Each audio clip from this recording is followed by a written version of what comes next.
Push the cart!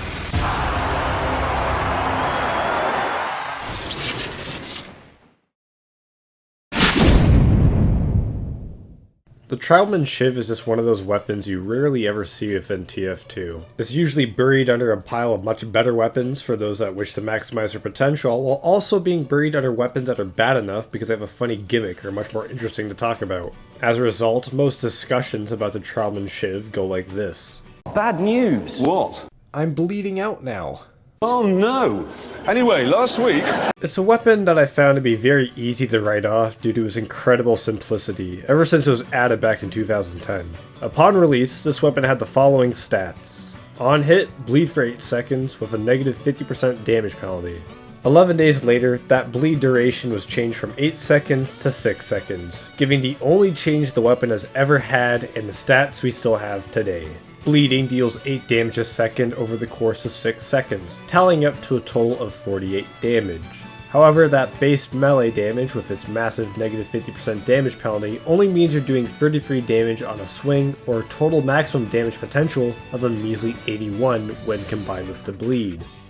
One other minor noteworthy thing I want to mention is that the first tick of bleed damage is also applied upon directly hitting your target, meaning when you hit them you deal an immediate 37 damage. Bleed damage is measured in ticks. Ticks are half a second, 8 damage a second, 4 damage a tick, basic math.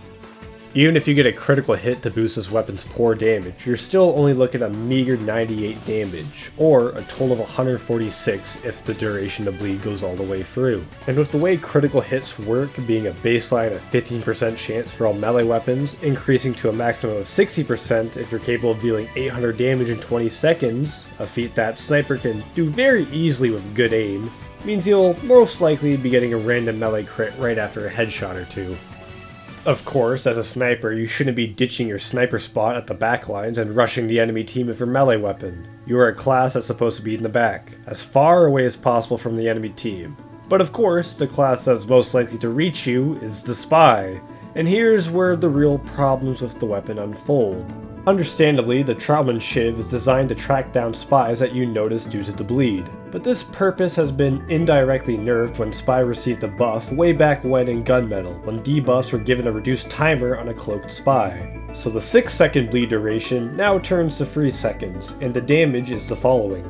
So it doesn't really do the whole tracking invis spy thing well, and due to how it's only really effective in this one single specific situation, I can't say it's a really good weapon. Especially when just compared to the power of the Girardian Bushwhacker, which can just instantly kill spies instead of needing 3 consecutive hits or the amount of time it takes to export a film in SFM to deal with them.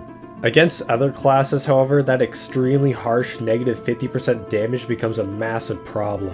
If you're in a situation as Sniper where you need to pull out your melee, you're already at an extreme disadvantage, and being able to possibly deal damage over time isn't as helpful to a high damage hit of 65 or a critical hit of 195. Damage over time can be nice, but doesn't mean a whole lot if you die every time you use it.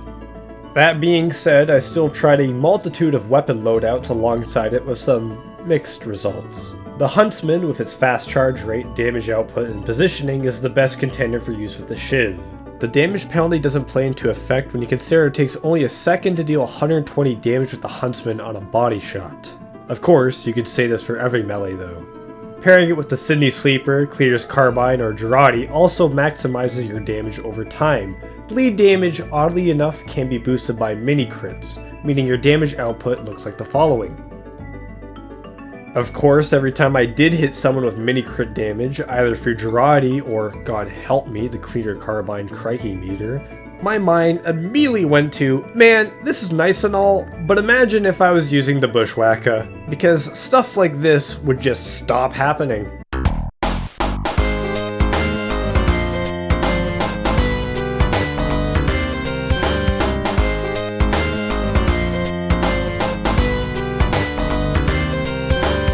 Do you see the issue with the Trialman Shiv? In nearly every situation, it just greatly underperforms compared to the other 3 options available. And even in the situation it was designed to excel in, it still performs poorly due to the existence of Girardi. Even in competitive Highlander where Girardi is banned, I still hesitate to call this weapon good.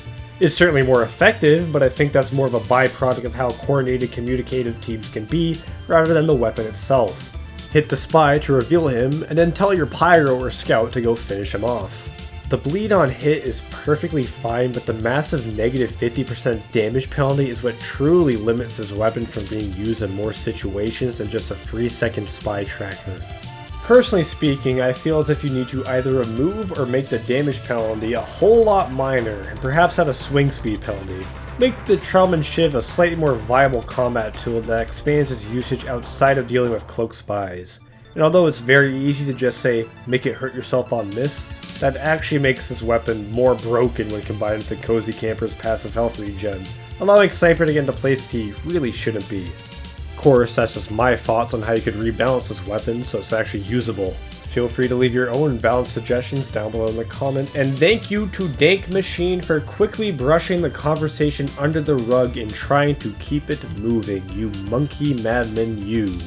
Speaking of Poopy Joe, he's in the video somewhere. Find him and comment and timestamp his location with your loadout to appear in the next video. This video is also my attempt to solidify myself as Space Guy the Sniper Guy, because despite the game being 14 years old, there really aren't a lot of videos talking about Sniper as a class in a positive manner.